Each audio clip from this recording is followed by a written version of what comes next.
So ஒரு 8-9 வருஷ கேப்புக்கு பிறகு பாப்பையா சார் என்னை திரும்பி கூப்பிட்டாரு. லேண்ட்லைன் நம்பரை கண்டுபிடிச்சு, நீங்கள் தானே காலேஜ்லலாம் பேச்சு போட்டியெல்லாம் பேசினவங்க? ஆமாம் சார், நான் தான்.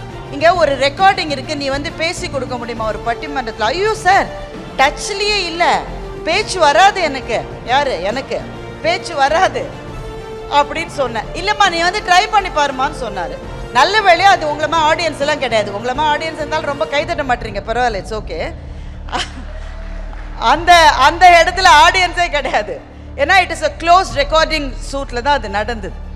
அந்த இடத்துல எனக்கு முன்னாடி ராஜா சார், தாக்கு சார் எல்லோரும் பேசுகிறாங்க.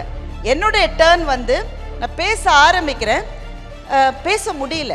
ஏன்னா ரொம்ப நாளாக பேசலைனாக்கா மைக்கு கையில் எடுத்த உடனே கையெல்லாம் நடுங்க ஆரம்பிக்கும், வார்த்தை வராது. ரேவதி ஒரு படத்தில் சொல்லுவாங்கல்ல, காற்று தான் வரும், அது மாதிரி தான். So I was a complete failure.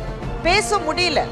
அந்த மைக்கை கீழே வச்சுட்டு பாப்பையா சார்கிட்ட, மன்னிச்சுக்குங்க சார், எனக்கு பேச முடியல சார். ஒரு காலத்தில் பேசிட்டு இருந்தேன், காலேஜ்லலாம் கலக்கிட்டு தான் இருந்தேன், ஃபயர் பிராண்டாக தான் இருந்தேன்.